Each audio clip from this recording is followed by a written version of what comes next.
इसमें आता है रेजिस्टेंस वाला, रेजिस्टेंस।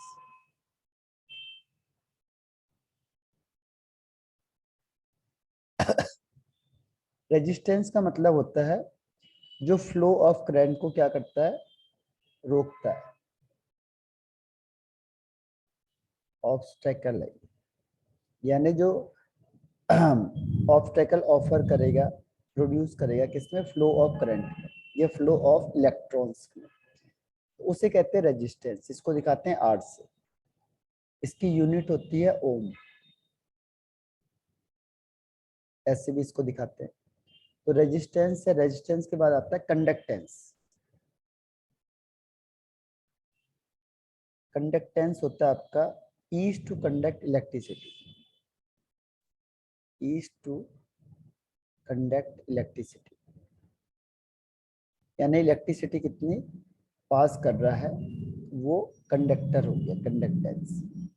इसको हम दूसरी लैंग्वेज में कह सकते हैं reciprocal of resistance, reciprocal of resistance, यानी रेजिस्टेंस जितना ज्यादा होगा उतना कंडक्टेंस कम हो जाएगा। इसको किससे डिनोट करेंगे, इससे करते हैं सी से डिनोट या जी से। तो ये सी इज इक्वल टू होता है 1/r, 1/r हो जाएगा। तो इसकी यूनिट क्या होती है, इसकी यूनिट हो जाती है 1/ओम। तो ये ओम ऊपर चले जाएगा, ओम इनवर्स हो जाएगी, या इसे उल्टा कर देते ओम को मोह, या अब इसमें ज्यादातर जा रहा है साइमेंस जा रहा है एस। आप ये एस से अब आपको ज्यादा ये दिखेगा। तो एस का मतलब हो गया कंडक्टेंस, कंडक्टेंस मतलब रेसिप्रोकल ऑफ रेजिस्टेंस। जो रेजिस्टेंस है इसका ठीक उल्टा, यानी ईज टू कंडक्ट इलेक्ट्रिसिटी, जितनी जल्दी इलेक्ट्रिसिटी पास करेगा उतना कंडक्टेंस ज्यादा हो जाएगा। तो जितना रेजिस्टेंस कम होगा उतना कंडक्टेंस ज्यादा हो जाएगा। तो रेसिप्रोकल ऑफ रेजिस्टेंस डिनोट करेंगे सी या जी से, और इसका फॉर्मूला हो जाएगा सी इज इक्वल टू 1/r। इसकी यूनिट क्या होती है, तो यूनिट ओम की, आर की यूनिट होती है ओम।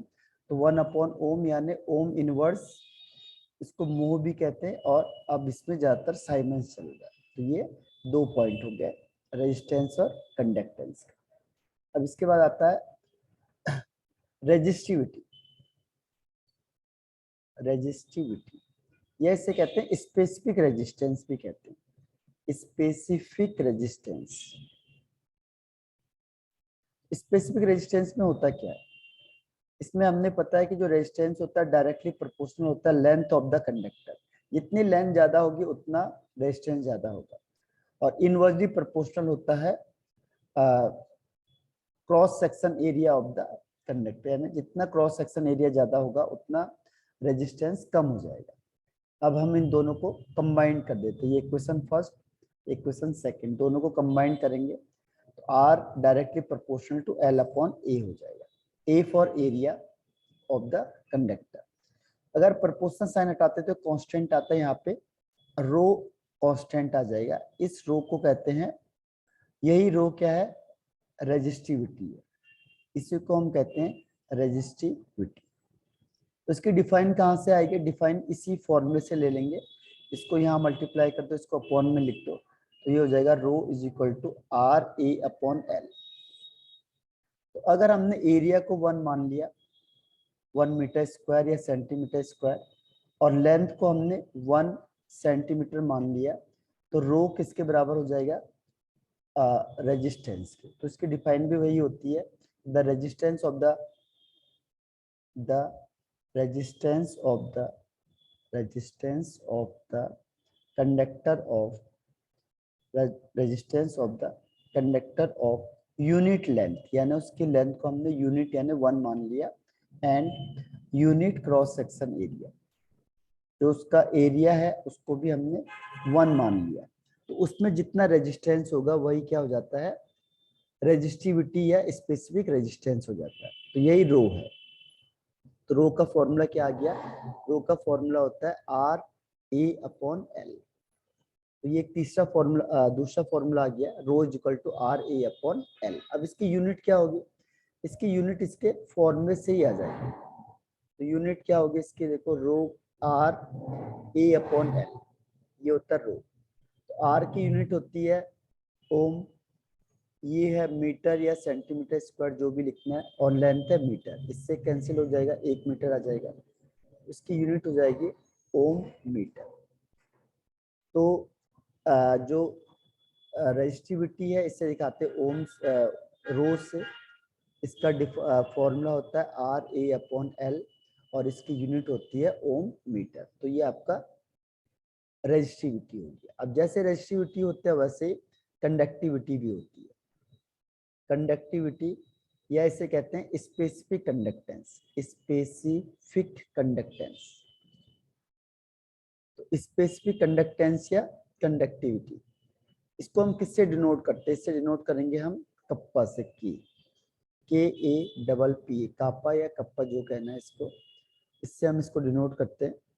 तो ये क्या होता है? ये होता है reciprocal of resistance, resistivity, reciprocal of resistivity,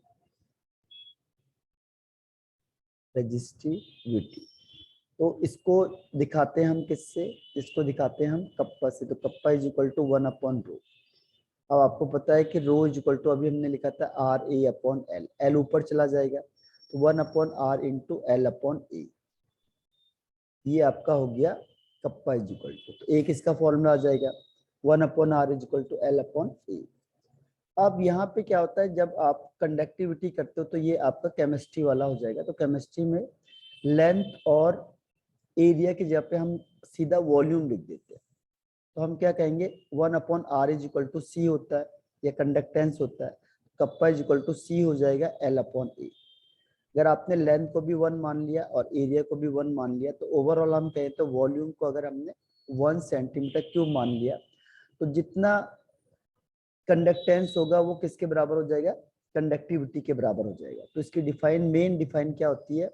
the conductance of the conductance of the 1 centimetre cube of the solution. 1 centimetre cube यानी हमने वॉल्यूम ही ले लिया सॉल्यूशन का, क्योंकि सॉल्यूशन में लेंथ और एरिया कुछ होगा नहीं, तो सॉल्यूशन के लिए हम वॉल्यूम लेते हैं। तो वॉल्यूम मतलब 1 centimetre cube of the solution. तो 1 सेंटीमीटर क्यूब सॉल्यूशन जितना कंडक्टेंस प्रोड्यूस कर रहा है उसी को हम कह देंगे कंडक्टिविटी। इसका फॉर्मूला क्या हो जाएगा? Kappa is equal to CL/A। तो ये इसका फॉर्मूला। अगर हमने लेंथ को भी 1 मान लिया और एरिया भी 1 मान लिया, तो क्या होगा? कप्पा कंडक्टेंस के बराबर हो जाएगा। तो लेंथ और एरिया सॉल्यूशन में नहीं होता, इसीलिए हम इसमें वॉल्यूम वर्ड का यूज करते हैं। तो ये वॉल्यूम यहाँ पे यूज हो जाएगा। तो कंडक्टिविटी या कंडक्टेंस का फॉर्मूला क्या आया? K is equal to CL/A। तो अब इसकी यूनिट क्या आएगी? यूनिट आपको फॉर्मूले से निकालना है हर एक की। Kappa is equal to CL/A होता है। C अभी हमने देखा साइमंस, L का मतलब मीटर और एरिया का मतलब मीटर स्क्वायर। ये ऊपर जाएगा तो एक पावर कम हो जाएगी, माइनस में हो जाएगा, तो हो जाएगा साइमंस पर मीटर या ओम इनवर्स मीटर इनवर्स। तो ये इसकी यूनिट हो जाएगी। तो ये नेक्स्ट डेफिनेशन थी जो था कप्पा की। तो ये बहुत इंपॉर्टेंट है कप्पा। यहाँ तक समझ में आ गया?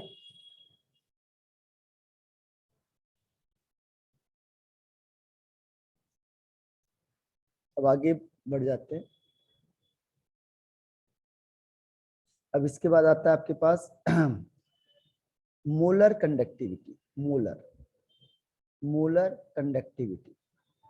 तो मोलर कंडक्टिविटी क्या होता है? मोलर कंडक्टिविटी नाम से पता चल रहा है, मोलर मतलब 1 मोल, यानी जितना कंडक्टेंस प्रोड्यूस होता है, कंडक्टेंस प्रोड्यूस करते हैं। प्रोड्यूस कौन करेंगे? आयंस करेंगे।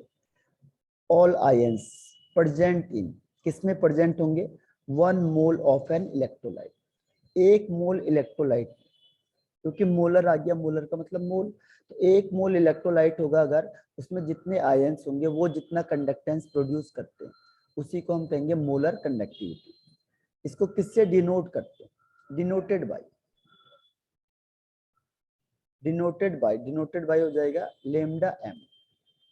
अब इसका फॉर्मूला क्या हो जाता है? इसका फॉर्मूला हो जाता है lambda M is equal to kappa into 1000 upon molarity. Mole की वजह से मोलैरिटी वर्ड आ जाता है, तो इसका यूनिट आ जाती है ये फॉर्मूला।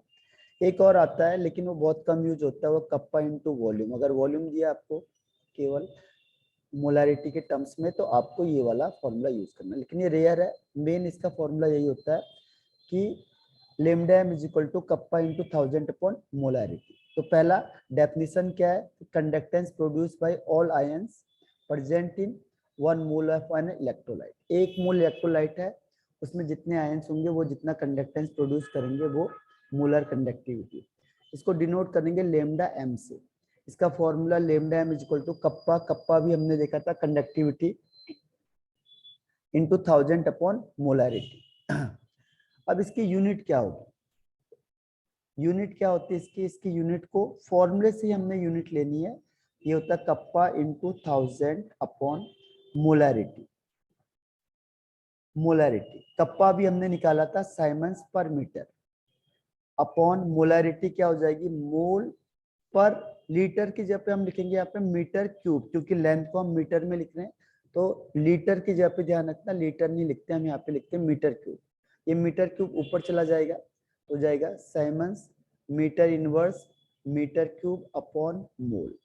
तो 3 - 1 तो 2 आ जाएगा, तो जाएगा साइमंस मीटर स्क्वायर पर मोल। तो इसकी यूनिट हो जाएगी साइमंस मीटर स्क्वायर पर मोल।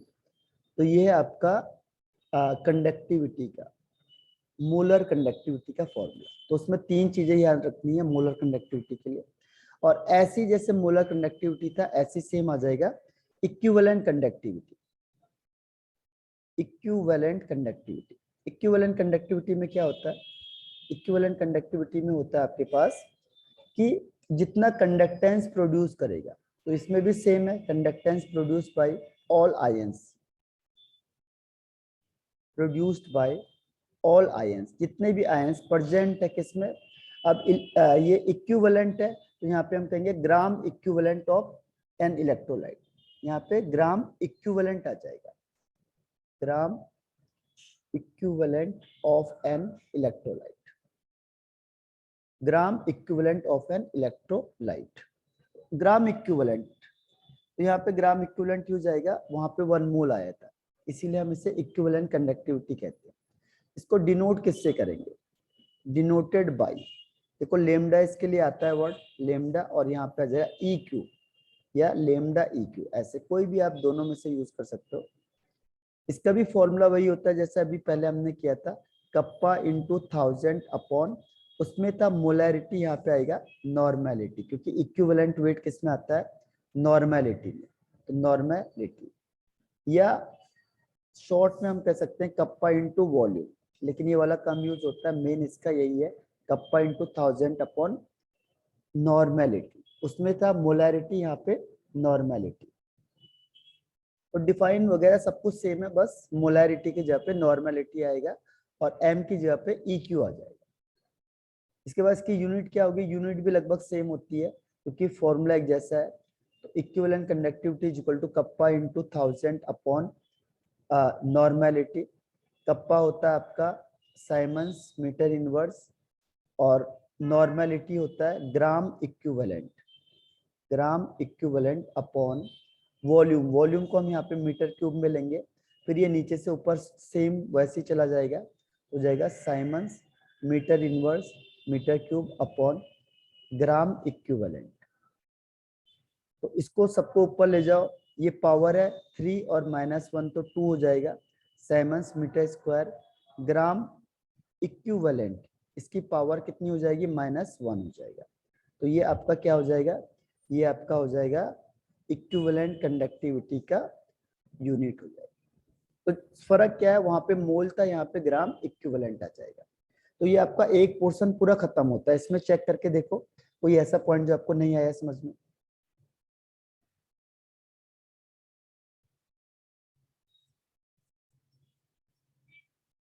आवाज आ रही मेरी? Yes sir. सर इसमें एस के डिनोट करता है? एस साइमंस कंडक्टेंस, कंडक्टेंस के लिए एस आता है। Okay sir. हाँ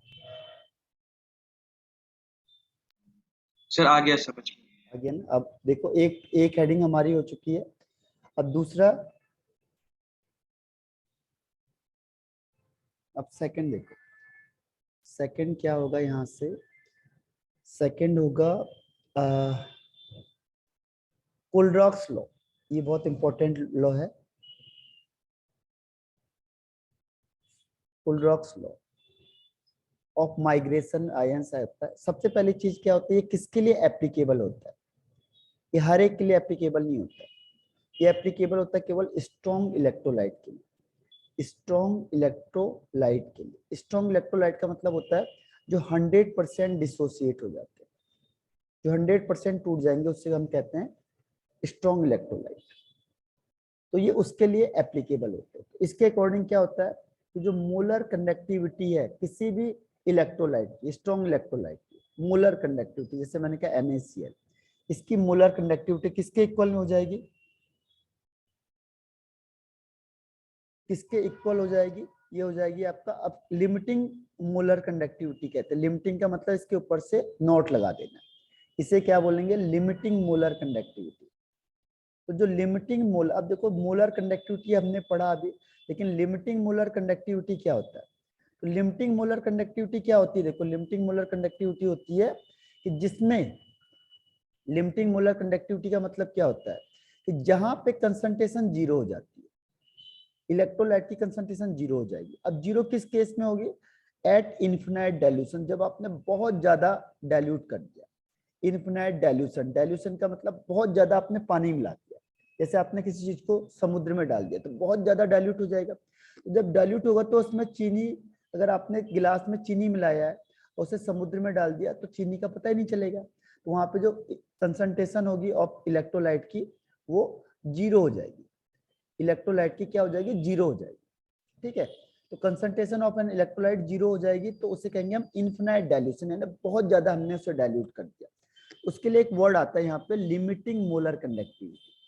लिमिटिंग का मतलब जब आपने बहुत ज्यादा इन्फिनाइट डाइल्यूशन कर दिया, यानी जिस कंसंट्रेशन, जहां पे इलेक्ट्रोलाइट की कंसंट्रेशन जीरो हो जाती है, उसके लिए कहते हैं लिमिटिंग मोलर कंडक्टिविटी। समझ में आ गया ये limiting molar conductivity? Yes, sir. हाँ, तो कहता है कि जो लिमिटिंग मोलर कंडक्टिविटी होता है उस वो इक्वल होता है उसके आयनिक कंडक्टिविटी ऑफ इट्स आयंस। जैसे इसके आयंस कौन से, Na+ और Cl-, तो इसके आयनिक कंडक्टिविटी के सम के बराबर हो जाएगा, क्योंकि आयंस के लिए आयनिक कंडक्टिविटी, तो जो आयनिक कंडक्टिविटी है उसके सम के इक्वल हो गया। तो ये है कोलरॉक्स लॉ। लेकिन ये किसके लिए एप्लीकेबल है? स्ट्रॉन्ग के लिए। जैसे स्ट्रॉन्ग NaCl, तो ये 100% टूटेगा तभी इन दोनों का सम इसके इक्वल हो जाएगा। जो वीक होता है वो 100% टूटेगा नहीं, तो उन दोनों का सम इसके इक्वल नहीं हो पाएगा। इसीलिए ये केवल वीक के लिए एप्लीकेबल नहीं है, केवल स्ट्रॉन्ग के लिए ही एप्लीकेबल है। इसको दूसरी लैंग्वेज में समझते हैं, जैसे मैंने कहा लेमडा नॉट, नॉट का मतलब लिमिटिंग, लिमिटिंग का मतलब आपने बहुत ज्यादा इसमें पानी मिला दिया, CaCl2, ये किसके इक्वल हो जाएगा? लिमिटिंग आयनिक कंडक्टिविटी Ca2+ का, और 2 इंटू, क्योंकि क्लोरीन के यहाँ पे 2 एटम है तो लिमिटिंग ये नॉट आ जाएगा Cl- के, ये इसके इक्वल हो जाएगा। जैसे आपने यहाँ पे लिख दिया Al2SO4 का होल थ्राइस, इसको करो तो यहाँ पे किसके इक्वल हो जाएगा? Al, लेकिन Al के कितने आयन हैं यहाँ पे? 2, तो 2 से मल्टीप्लाई हो जाएगा। दूसरा SO4 के कितने हैं? 3 है, तो 3 से मल्टीप्लाई कर दो। ठीक है, तो ये लिमिटिंग मोलर कंडक्टिविटी का हो जाएगा। ठीक, तो लिमिटिंग मोलर कंडक्टिविटी कैसे निकालेंगे? ये ऐसे निकालेंगे। तो कोलरॉक्स लॉ क्या कहता है कि जो लिमिटिंग मोलर कंडक्टिविटी होती है किसी भी इलेक्ट्रोलाइट की, वो क्या हो जाएगी? Sum of ionic conductivity of its ions, इसके जो आयंस है उसका सम। और अगर और ज्यादा करेंगे तो मल्टीप्लाई बाय द स्टोइचोमेट्रिक कोएफिशिएंट, यानी जितना एल्युमिनियम पे 2 है तो 2 से मल्टीप्लाई कर दो, SO4 के 3 है तो 3 से मल्टीप्लाई कर दो। ये लिखना भी चाहो तो ठीक है, नहीं लिखना चाहो तो ठीक है, क्योंकि ऑल आयंस में ये ऑटोमेटिकली इंक्लूड हो जाएगा। या जैसे आप कोई भी आयंस को ले लो यहाँ से, जैसे मैंने कहा Na2SO4, इसका बताओ तो लिमिटिंग मोलर कंडक्टिविटी क्या होगा? Na+, इसके कितने हैं यहाँ पे? 2 है तो 2 से मल्टीप्लाई हो जाएगा, प्लस SO4 क्या है? एक ही है तो SO4, इन दोनों का सम हो जाएगा। तो ये लिमिटिंग मोलर कंडक्टिविटी किसके इक्वल हो जाएगा, सम ऑफ इट्स आयनिक कंडक्टिविटी के। समझ में आ गया ये कुलरॉक्स लॉ? Yes sir. हाँ, अब इसके एप्लीकेशन, इसके एप्लीकेशन क्या क्या है, इसमें मेन यही है एप्लीकेशन पार्ट। एप्लीकेशन का पहला पार्ट यही है कि स्ट्रॉन्ग को तो हम आराम से निकाल लेंगे एक्सपेरिमेंट करके, लेकिन हम वीक को तो निकाल नहीं सकते। तो यहाँ पे वो कहता है कि हम वीक को कैलकुलेट करेंगे। To calculate the limiting molar conductivity of, limiting molar conductivity, limiting molar conductivity को हम निकालेंगे किसकी हेल्प से, ऑफ वीक इलेक्ट्रोलाइट। इसमें हम वीक इलेक्ट्रोलाइट की लिमिटिंग मोलर कंडक्टिविटी को निकाल सकते हैं किसकी हेल्प से, with the help of strong electrolyte. Strong की हेल्प से, क्योंकि स्ट्रॉन्ग का डाटा हमारे पास होगा, तो स्ट्रॉन्ग की हेल्प से हम वीक के वैल्यू को आराम से निकाल लेंगे। जैसे मैंने कहा आपको NaCl 400 वैल्यू दे दिया आपको, दूसरा CH3COONa इसकी वैल्यू दे दी सपोज 500, तीसरा आपको दे दिया यहाँ से HCl इसकी वैल्यू दे दी 300। ये सब स्ट्रॉन्ग है। और आपको बोल दिया वीक, वीक कौन सा है इसमें, वीक आपको पूछ लिया सपोज एसिडिक एसिड, आपको पता है कि वीक एसिडिक एसिड वीक होता है। तो अब इसकी वैल्यू को कैसे निकालेंगे, तो इसको आपने तोड़ दिया, कैसे, CH3COO माइनस में और H प्लस में। तो मुझे दो आयन चाहिए, एक एसीटेट का आयन चाहिए, एक H प्लस का। एसीटेट किससे मिलेगा, यहाँ से। H प्लस कहाँ से मिलेगा, यहाँ से। इसके इक्वेशन बना दो, इक्वेशन 1, 2 एंड 3। 1 को तोड़ोगे आप तो 1 कैसे टूटेगा, NaCl टूटेगा Na प्लस में और Cl माइनस में। ये इक्वेशन हो गई फर्स्ट, ये इक्वेशन फर्स्ट। दूसरा आप सोडियम एसीटेट को तोड़ो, तो सोडियम एसीटेट किस में टूटेगा, सोडियम एसीटेट टूटेगा एसीटेट आयन में CH3CO माइनस में और Na प्लस में। ये इक्वेशन सेकंड हो गई। थर्ड इसमें आता है, थर्ड आता है इसमें ये वाला HCl किस में टूटेगा, HCl टूटता है H प्लस में और Cl माइनस में। ये इक्वेशन थर्ड हो गई आपकी। अब मुझे क्या चाहिए, एक एसीटेट चाहिए, एक H प्लस चाहिए। कहाँ है वो, सेकंड और थर्ड में। तो मैंने क्या कहा कि सेकंड और थर्ड को मैंने ऐड कर दिया, इक्वेशन सेकंड को थर्ड को क्या कर दो, ऐड कर दो, उसको माइनस कर दो फर्स्ट के साथ, ठीक है। अब फर्स्ट और सेकंड को सेकंड और थर्ड को ऐड करेंगे तो क्या आएगा, देखो माइनस कर दिया फर्स्ट के साथ तो फर्स्ट माइनस हो गया। अब देखो Na से Na कैंसिल हो गया, Cl से Cl कैंसिल हो गया, हमारे पास क्या बच गया, एक एसीटेट बच गया, एक H प्लस बच गया, जो हमें चाहिए था। तो हमने इसकी वैल्यू के साथ भी वही करना है। 2 की वैल्यू कितनी है 500, तो मैंने लिखा 500। 3 की वैल्यू कितनी है 300, तो उसको 300 से ऐड कर दिया। फर्स्ट है 400, इसको माइनस कर दो, तो 5 + 3 8 - 4 यानी 400। तो हमने इस स्ट्रॉन्ग की हेल्प से हमने क्या किया, इस स्ट्रॉन्ग की वैल्यू से वीक के वैल्यू को आराम से निकाल दिया कैलकुलेशन करके। तो इसे कहते हैं to calculate the limiting molar conductivity of weak electrolyte. इसकी हेल्प से स्ट्रॉन्ग, क्योंकि स्ट्रॉन्ग का डाटा तो हमें एक्सपेरिमेंट से मिल जाएगा, और हमने क्या किया, इसकी हेल्प से वीक की वैल्यू को कैलकुलेट कर दिया। ऐसे बहुत सारे क्वेश्चन होंगे, आपको देखना पड़ेगा किसको मल्टीप्लाई करना है, डिवाइड करना है, ठीक है। तो ये वैल्यू, ये समझ में आ गया पहला वाला एप्लीकेशन।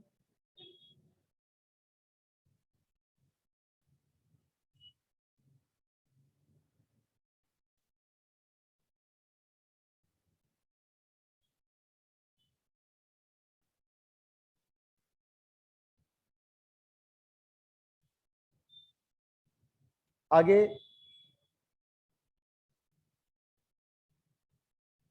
आवाज आ रही है मेरी? Yes sir. अब देखो ये पहला हो गया। इस टाइप के बहुत सारे क्वेश्चन आपको मिलेंगे, इसे सॉल्व करना है। अब लगातार फॉर्मूले है, बस 2, 3 और 4 में फॉर्मूले आपको लिखने। तो 4 ही इसका है। सेकंड में है to calculate degree of dissociation, to calculate degree of dissociation. Degree मतलब परसेंटेज, कितना परसेंट कौन सी चीज टूट रही है, उसे कहेंगे डिग्री ऑफ डिसोसिएशन। तो इसे दिखाते हैं अल्फा से। तो अल्फा इज इक्वल टू होता है molar conductivity at any concentration upon molar conductivity eight infinite dilution, क्योंकि 100% कब टूटेगा वो, जब आप उसे बहुत ज्यादा डाइल्यूट कर दोगे। तो इसीलिए इसका फॉर्मूला आ जाता है ये वाला, अल्फा इज इक्वल टू ये molar conductivity at any concentration, जो क्वेश्चन में दिया होगा। तो मोलर कंडक्टिविटी निकालना आपको एट एनी कंसंट्रेशन, कोई भी कंसंट्रेशन में, डिवाइडेड बाई, देखो ये नॉट लग गया इसके ऊपर से, नॉट का मतलब लिमिटिंग, लिमिटिंग हो जाएगा, तो ये हो जाएगा लिमिटिंग मोलर कंडक्टिविटी या molar conductivity eight infinite dilution, दोनों एक ही वर्ड है। तो इन दोनों को डिवाइड करके जो आएगा वो अल्फा आ जाएगा। थर्ड आता है to calculate dissociation constant, to calculate dissociation constant, to calculate dissociation constant. Dissociation constant क्या होता है? के, जो आपने पढ़ा था आयनिक में भी पढ़ा होगा, अभी सॉल्यूशन में भी आया था, के, ए फॉर एसिड। तो ये डिसोसिएशन है, कितना डिसोसिएट हो रहा है, तो इसका फॉर्मूला होता है जनरली के होता है C alpha square upon 1 minus alpha, ये इसका पूरा फॉर्मूला है जो हमने आयनिक वाले में सॉल्व किया था। लेकिन कई बार क्या होता है 1 माइनस अल्फा को हम क्या करते हैं, नेग्लेक्ट कर देते हैं अगर बहुत कम कोई डिसोसिएट हो रहा है। इन जनरल में अगर आपको फॉर्मूला से जल्दी आंसर निकालना है तो K is equal to C alpha square हो जाता है। सी यहाँ पे क्या होता है, सी मोलैरिटी आपको क्वेश्चन में दी होगी, कंसंट्रेशन होता है, कंसंट्रेशन जनरली मोलैरिटी दी होती है, तो सी मोलैरिटी आ जाएगा। तो K is equal to C alpha square upon 1 minus alpha, और सी क्या है यहाँ पे, मोलैरिटी, ठीक है, कंसंट्रेशन होता है, कंसंट्रेशन यहाँ पे मोलैरिटी। तो ये दो फॉर्मूले आपको याद करने हैं।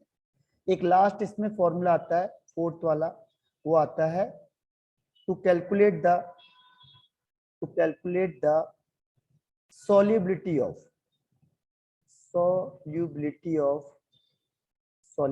of sparingly soluble salt। अगर कोई सॉल्ट है जो कम सॉल्युबल है, उसके लिए हम सॉल्युबिलिटी कैसे निकालेंगे, तो इसका हमने एक बार सॉल्यूशन में भी जिक्र किया था। इस सॉल्युबिलिटी निकालने के दो तरीके हैं, तो आप उसका मोल फ्रैक्शन निकाल दो या मोलैरिटी निकाल दो। सॉल्युबिलिटी का हमारे पास कोई फॉर्मूला नहीं है पूरे केमिस्ट्री में, सिर्फ आप या तो मोलैरिटी निकाल दो, वही सॉल्युबिलिटी होती है, या जहाँ पे मोल फ्रैक्शन है तो वहाँ पे मोल फ्रैक्शन निकाल दो, वही सॉल्युबिलिटी होती है। तो यहाँ पे हमने आपको बताया था कि lambda naught M is equal to क्या होता है, कप्पा इंटू 1000 अपॉन मोलैरिटी, और मोलैरिटी को ही हम क्या कहते हैं, सॉल्युबिलिटी कहते हैं। तो मोलैरिटी को इधर ले जाओ, इसको इधर ले जाओ, तो ये सॉल्युबिलिटी का फॉर्मूला आपके पास आ जाएगा। तो सॉल्युबिलिटी इज इक्वल टू हो जाएगा, solubility is equal to kappa into 1000 upon limiting molar conductivity. तो ये फॉर्मूला आपका बन गया। तो तीनों के तीनों फॉर्मूले हैं और इसके बेस पे बहुत सारे न्यूमेरिकल क्वेश्चन आंसर। तो जितने भी न्यूमेरिकल क्वेश्चन है उसके लिए पहले फॉर्मूला याद करना पड़ेगा आपको, और फॉर्मूला के बेस पे अप्लाई करके आप इसका आंसर निकालोगे, ठीक है। तो ये सेकंड पोर्शन आपका कंप्लीट होता है। समझ में आ गया कुलरॉक्स लॉ? Yes sir. हाँ, तो ये दो पोर्शन हम लोग अभी कंप्लीट कर चुके। अब इसके बाद आता है आपके पास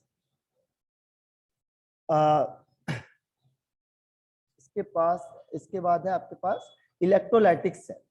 अब थर्ड पोर्शन आते हैं हम लोग इलेक्ट्रोलाइटिक सेल पे, फिर फेराडे लॉ। तो 4 पोर्शन है और एक इलेक्ट्रोकेमिकल सेल हम पढ़ सकते हैं, और लास्ट पोर्शन जो है वो कल पढ़ेंगे हम लोग। फिर लास्ट है आपका सेल वाला, बैटरी वगैरह। तो इसके न्यूमेरिकल क्वेश्चन भी करते चले जाना साथ साथ, ताकि लास्ट टाइम में एक साथ ना करना पड़े। अब आता है हमारा इलेक्ट्रोलाइटिक सेल। ये आसान सा सेल होता है, इसमें हम इलेक्ट्रोप्लेटिंग करते हैं। इलेक्ट्रोप्लेटिंग का मतलब होता है कि जैसे कोई मेटल है और आपको इसमें गोल्ड की लेयर लगानी होगी, तो आप गोल्ड की लेयर यहाँ पे लगा सकते हो, उसे कहते हैं इलेक्ट्रोप्लेटिंग करना। इसमें क्या क्या चीज करेंगे, देखो पहले आपने एक वेसल लेना है, एक वेसल ले लो आप लोग। तो सबसे पहला स्टेप हमने क्या किया, वेसल ले लिया। एक मिनट इसे करते हैं।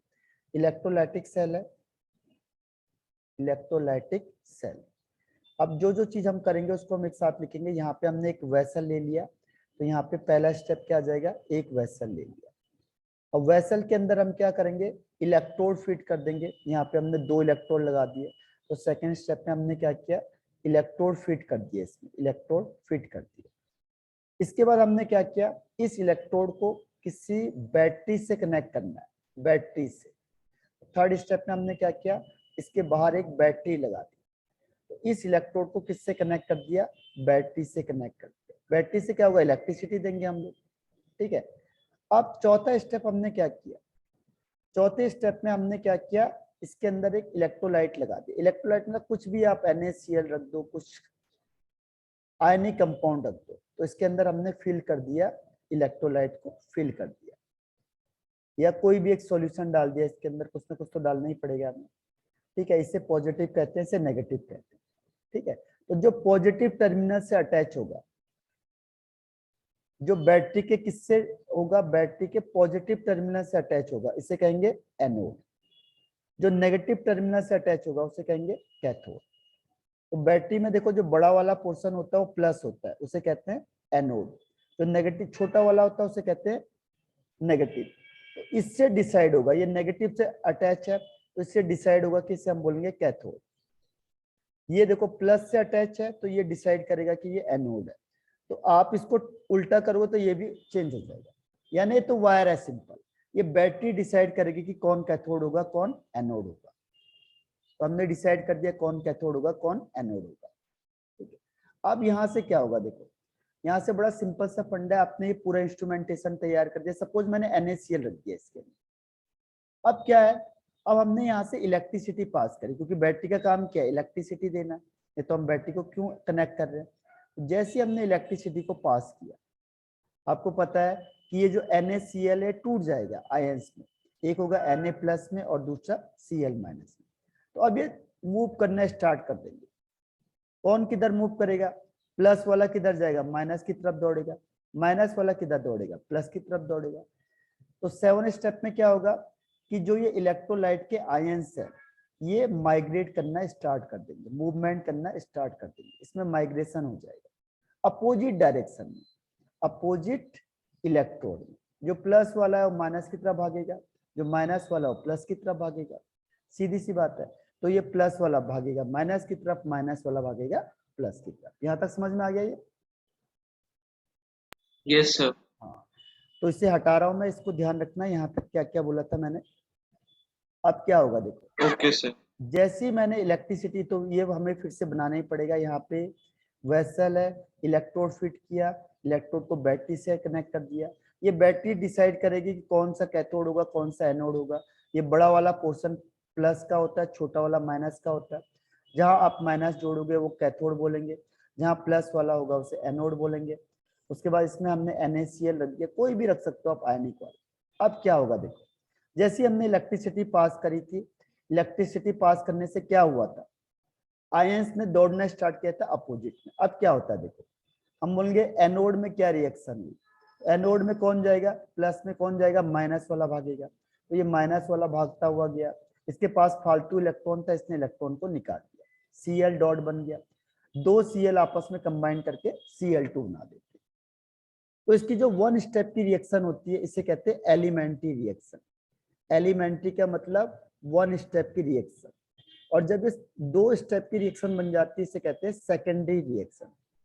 सेकेंडरी मतलब जहां पे एक से ज्यादा स्टेप होंगे तो सेकेंडरी रिएक्शन। तो रिएक्शन भी दो टाइप की होती है, एलिमेंट्री और सेकेंडरी।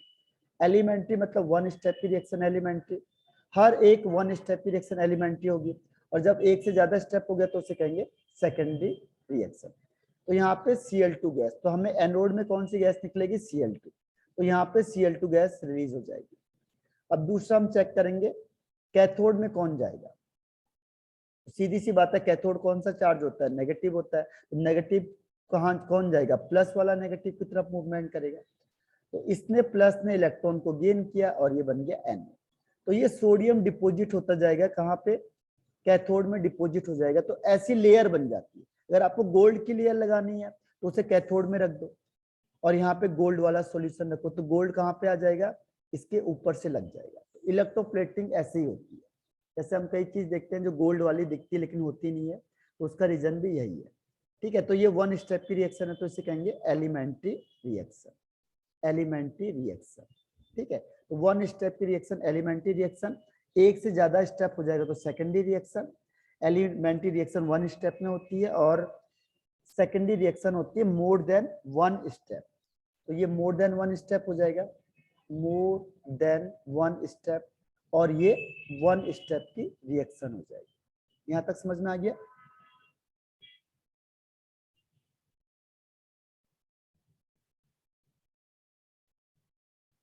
ठीक है, तो ये इलेक्ट्रोलाइटिक सेल का हो गया पूरा। तो समझ में आ गया आपको इलेक्ट्रोलाइटिक सेल?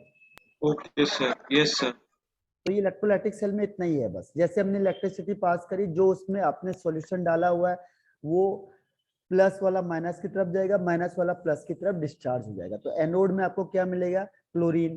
कैथोड में क्या मिलेगा आपको? Sodium metal. ये सोडियम मेटल इसमें चिपक जाता है ऊपर की तरफ से। सोडियम मेटल का सपोज कलर है रेड, तो आपको ये ऊपर लेयर ऐसे दिखेगी सोडियम की। तो ऐसी जैसे गोल्ड की लेयर लगानी तो ऐसी गोल्ड की लेयर लग जाती है, ऐसा सिल्वर की लेयर लगानी तो ऐसी सिल्वर की लेयर लग जाती है। तो ये इलेक्ट्रोलाइटिक सेल से होता है।